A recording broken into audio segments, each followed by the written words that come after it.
Good morning, everyone. It is Monica Jazdik here from Real Property Investments with your Monday morning message. It's actually morning's almost over. It's 11:30.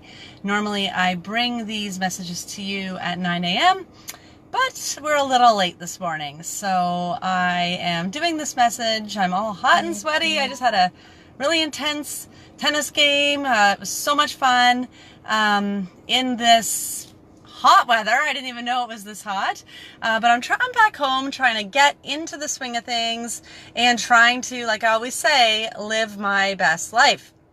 So I hope everyone is doing fabulous this Monday morning and everyone has great plans for the week.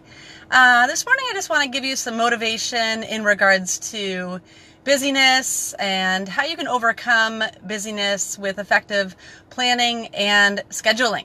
So anyone who has been following me on these lives, you know how, or following us on Facebook, you know how busy we really are. But I don't like that word, busy. I like the word more living, because it's just like a fun to-do list. You know, I love my life. I love my friends. I love my family. I love my job. And it does get, I guess, quote unquote busy, which is the technical word we've kind of given to what means to being having actually stuff to do. And life really is busy. Even if there's any retirees out there, you stop working, you'd even know just like the day-to-days in life, grocery shopping, cleaning, cooking, that's busy too. You know, any productive person is going to have stuff to do. So one thing I hear as a real estate investor is I want to build wealth, but I am so busy. I don't know if any of you tell yourself that. I want to learn more. I want to start investing. I want to take, control of my wealth portfolio, but I'm so busy. And I don't know about you guys, but I try not to talk about being busy and being busy or overwhelmed. I know our business coach, Joey Ragona, who's on here now, may hear me say it from time to time. But Joey also knows that one of my focuses for the past year was to really, for the past 4 years we've been working together, live our best life, and he's actually given us a life, but also to not be overscheduled and overprogrammed, not to look at this in a negative sort of way. Just look at it as making time for all the pillars in life. Are you guys making time for work, fitness, health, friends, family, relaxation? All of these things are things that you need to make time in your life, and wealth building too, obviously. So if you are going to come to me and have these free consultations like we have, or when we talk to people at our events, and tell me you're busy, let's just recap our situation. Now, I very rarely say this because I don't like focusing on these things, and I very rarely talk about myself to people. I'm an excellent listener. 4 kids. I've been a stay-at-home mom for 14 years. I've never outsourced the nanny or any of that. I clean my own house. I cook our own meals from scratch, organically, full-time wife and business owner.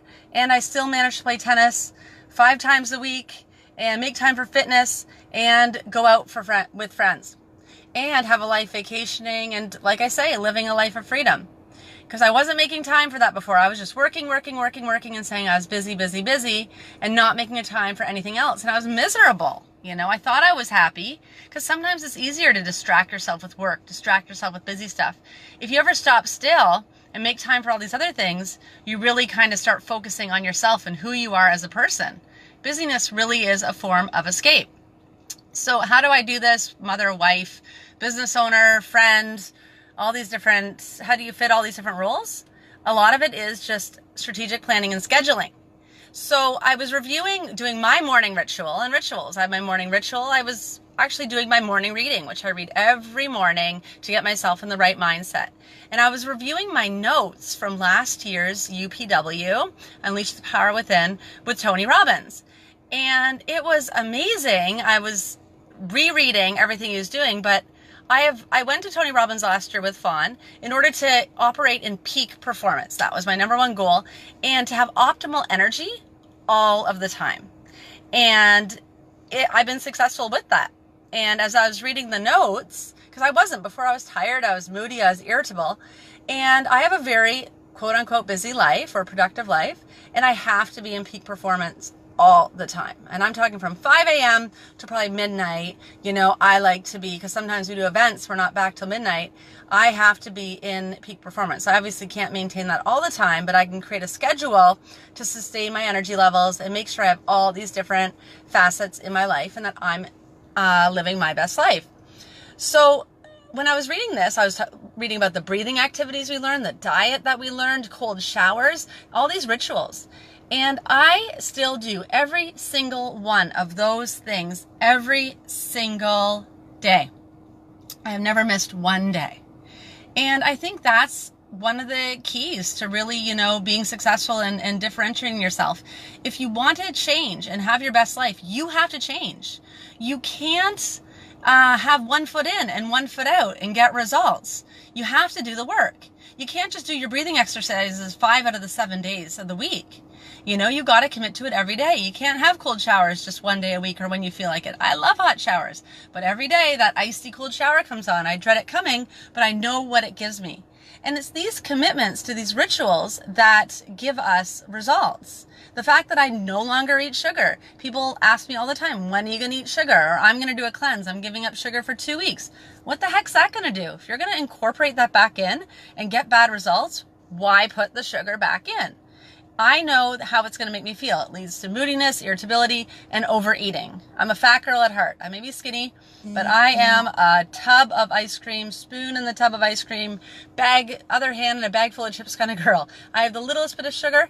I overeat. So what do? You change the behavior. You eliminate the behavior. And that's why I do that. I don't drink alcohol. I don't have sugar.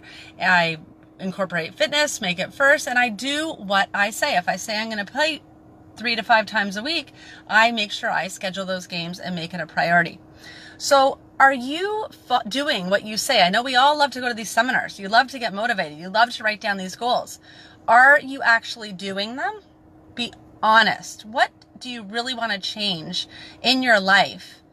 What's the one thing that you could do that really will help you move forward, whether it's with health, whether it's with wealth, whether it's with freedom?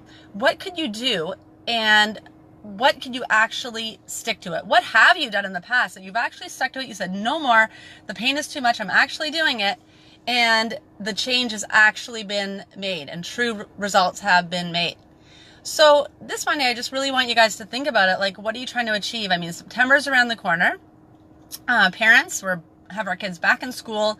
Yes, on one hand, it means more freedom, but it's also a lot of stuff, a lot of schedules.